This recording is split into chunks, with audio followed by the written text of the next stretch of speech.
Let's work on the fascial side of the quads and hamstrings using a massage gun.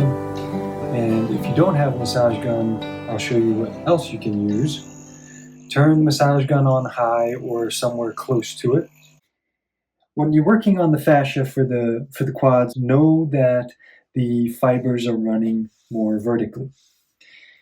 And so therefore, you will have to work more vertically when you're running your massage gun. You want to make sure that you're running parallel to those fibers as much as you can in trying to make sure that they elongate as you're putting that pressure in. You can work with bending your knee, so that way you get some more pull on that fascia. When you're working the outer quads, you have to realize that the vastus lateralis muscle actually goes around like that. It's a big muscle, crosses over this way into hamstring territory. The IT band is over on top of it, but that muscle goes all the way back here. So if I'm working on the knees, I'm going to work on the quads here, and I can work up and down all the way from where the hip is, all the way to my knee, even coming down onto the IT band in here. And I'm going to put a little pressure now, and I'm going to actually bend my knee as I put that pressure in and hold that down. So I'm almost even hooking that muscle, and then I'm going to bend the knee. Hook the muscle, bend the knee. Hook the muscle, bend the knee. It'll elongate those fibers. And you can do that the entire muscle length.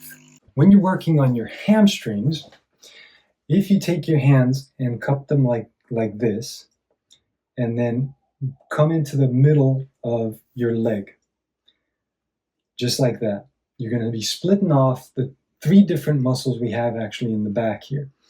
The hamstrings are comprised of your bicep femoris right here on this side, more the outer side back, and then the semitendinosus and semimembranosus, and that's these guys here.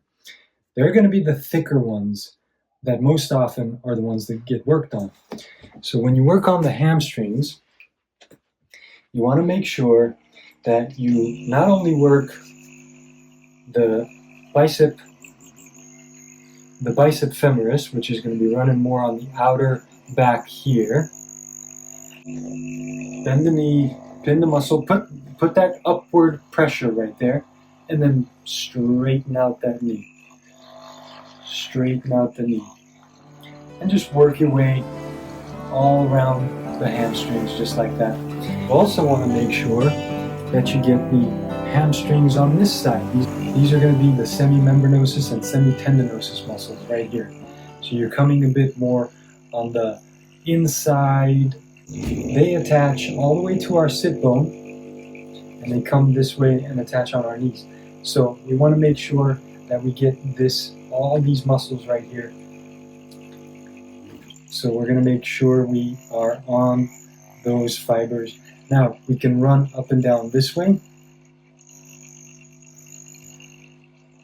or again we can pin it and extend the leg, pin it and extend the leg, pin it, extend the leg. Make sure you pin down both of those semimembranosus and tendinosus. You can go extend the leg back and forth just like that. Pin those muscles down, just extend that leg and work those muscles just like that. You can get into the adductors here. When you're getting into the adductors, even though you're coming from the back, it's more on the medial side of your leg. So you're not so far back that you're in the semimembranosus and semitendinosus muscles. You're coming just a little bit off of them, and you can hook the adductors just like that right there.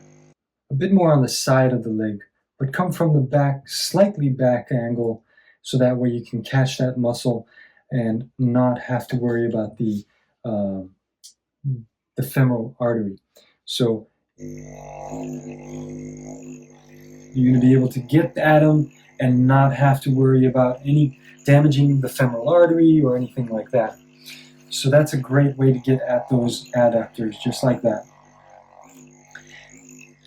And now if I want to pin and stretch this one, if I pin it, then I'll just pull my leg out. I pin it, pull the leg out. I pin it and pull the leg out. Just like that. Now let's say you're not working with a massage gun because you don't have one. You might have a foam roller, or perhaps a rolling pin. If you're having a hard time getting to the floor to do it the way I show you with the foam roller, or a PVC pipe in my case, you can use a dough roller and just run those muscles just like that. And you can find that, oh, right there's a good spot, so you can run it a few more times. Make sure you iron out those spots where it's a bit more tender or sore. You're looking for those spots to stop being tender or sore, and that's when your fascia has let go a little bit, or you've taken care of those knots that you have in there. But you can work these out just like that, going as far as up as here, close to the hip, and working those muscles out just like that. Now, be very careful. It is very easy to overdo this. When you're working on fascia with the massage gun or a foam roller or a dough roller, you don't want to keep doing it until you're practically numb in the area that you're working. You want to make sure you're not causing damage. So work your increments between 30 seconds to 90 seconds. If it hasn't calmed down by then, leave it alone for a day. Come back to it another time and see if it's changing as you're working it throughout the week.